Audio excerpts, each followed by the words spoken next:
This is a comment in response to a video that I saw, which was an intelligence squared debate between Terry Eagleton and Roger Scrurin. Um, I would say that Terry Eagleton's position is incoherent. He seems to, whenever Roger Scrurin says something, he seems to say, no, I do subscribe to something of that. There is something of that in the account on my side. It exists in the tradition of the left on my side. That's one of the,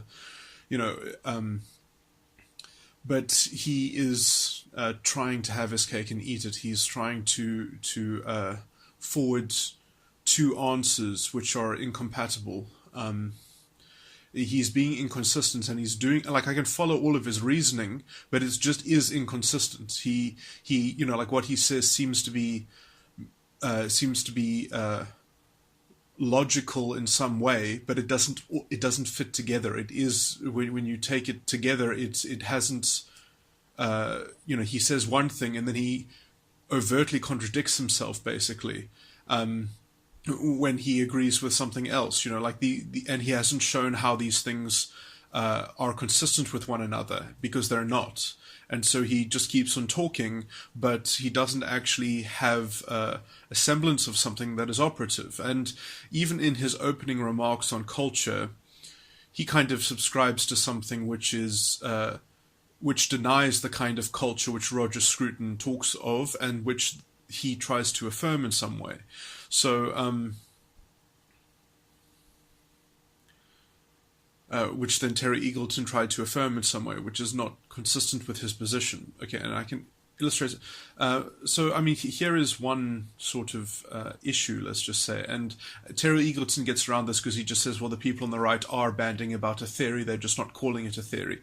And so there is this thing in culture, and even in the legal structure, generally speaking, of it's called parody. And I would say parody, in as much as when you do a parody, you can orchestrate a parody, and you cannot be sued for infringing copyright, for instance, because it's covered by what you could call parody law. Now, the reason why parody even exists is because it is somewhat a product of the kind of culture that Roger Scrurin talks about. It is a commentary of culture itself. It is a cultural production in some sense, in the context of the kind of culture that he's trying to. And when you look at social justice, which is philosophically ill-conceived and is philosophically messed up on many ways, which I might go into, but I'm just going to make this illustration first, is that you're not allowed to parody it. For the people that contend social justice, it is an orthodoxy. You have to accept it's. You can't. They won't even argue with you on it. They cannot substantiate their points. You have to accept pretty much half of their philosophical grounding before they're even willing to not make a mockery of you and kind of just try to exhaust you in some kind of intellectually disingenuous runaround. Like it is the height of a kind of and I can say why it operates in this way. It operates this way because philosophically it is fundamentally grounded in a primary claim, which is their first claim, which is that we need to remove injustice. That is the engine of the formula of progress, is that the removal of social injustice. Okay, and so their definition of social justice comes from the removal of the injustice to social justice. And this is philosophically problematic, because when you ground something in, let's say, a negative value, that we need to remove injustice, it is fundamentally unstable. It doesn't have its own grounding. It has to extract it from something else. It has to find a target, right? Because it doesn't contend a positive claim against another positive claim. It just has its central vortex of some kind of negative claim. And philosophically, I would say that the problem with this, and why it kind of gets away with it on some level, is because the scientific worldview is somewhat similar. in some ways, in that they're both completely dependent on the so-called axiom of transitivity, and so it both makes the same mistake. It both has the same flaw in its thinking and propagates the same kind of problem. But I'm just going to focus on social justice in this sense. But so the main problem is because it's depending on transitivity. It reifies this concept of injustice as that is the fundamental tangible object that needs to be dealt with, that needs to be that you need to be concerned with. And when that sort of negative measure is the center of everything, and you can only make a negative measure the center of your framework if you use transitivity in order to make it applicable to things, because like the kind of, let's say, the technically correct response to all of this thinking is like, yes, you can make a wonderful deconstructive critique and you can go on for hours and hours and you can talk and talk and talk, and the technical answer to these things is, so what? Like, it's meaningless, it's functionally not operative, it's just it doesn't necessarily lead to anything just because you've managed to construct a whole theoretical thing around it, and you've managed to talk for a long time and not be interrupted in terms of your self-consistent rant. It's not operative in any way. And put another way, it's just it's abjectly irresponsible. It's just an irresponsible rant, because if you can propel people to do anything with any part of that rant, it's going to be irresponsible. The results and the outcomes are not necessarily going to be better at all.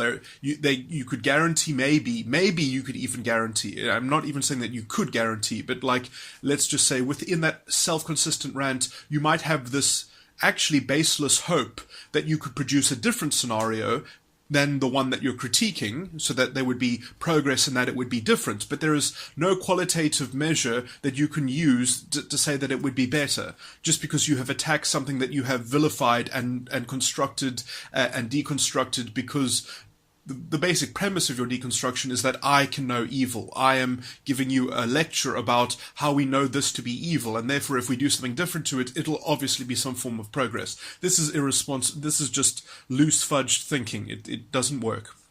Okay, so that is the kind of technical illustration of how it just doesn't fly. But I can illustrate it on a more philosophical level as well, which is that the problems of transitivity, because they are fundamentally untenable, you have to kind of you end up with subsequent philosophical positions which have to be generated as a kind of domino effect from having that as having that negative measure as the fundamental grounding to your philosophical framework. So because you want to remove injustice, because that is the ultimate formula for progress, you subsequently have to construct all these other supporting ideas just to even continue to have that main impetus, okay? And those supporting ideas are all bad ideas. They're all fundamentally as messed up as you can imagine. It's some kind of ethnocentric essentialism, or ethnic essentialism, or racial realism, or racial essentialism, that epistemology has to kind of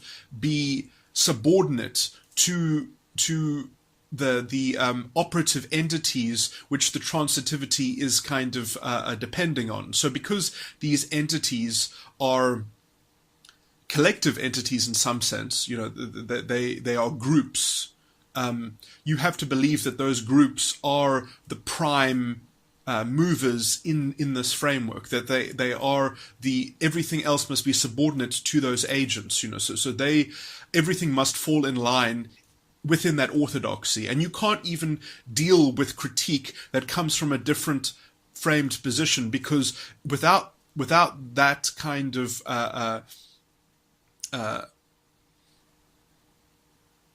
intellectual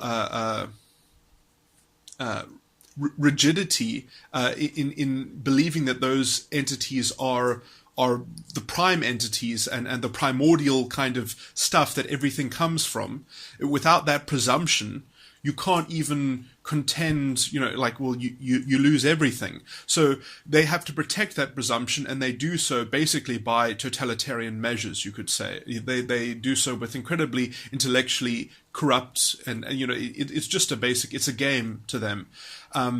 It's a game that they should already win, because as soon as you build your worldview like this, you basically become some version of a fascist. I call it proto-fascism because technically identity politics is the same thing that Hitler used. The useful idiots, that kind of progressivism which he used to destabilize the Weimar Republic, and that he knew that you could get a lot of intellectual kind of weight behind it, and they always consider themselves more intelligent than the fascists. But they breed fascism because they think they analyze society the same way the fascist does. They have the same conceptual categorization. And so Hitler has a right to call them useful idiots, because that's and he just says, they don't really understand what the fuck they're doing, because they get up in their ivory tower, they orchestrate all this stuff, which ends up, it doesn't go anywhere. It's not operative. It's only operative when you're when you can kind of fudge it to the level that it becomes operative, and that is the level of basically ethno-nationalism, because it creates too many problems with between, like, how do you mediate between different intersectional things or whatever? It can't actually work. You can only have some kind of political entity in the image of one deconstruction of injustice, so because they are substantially relativistic, and so it's hypocritical to think that you're going to get some kind of perfect mediating rainbow Hitler, to be the paternalist force over your society, and this is what identity politics really requires to be operative, and so. And many people who don't fall clearly, because it does generate so much hypocrisy that has to kind of be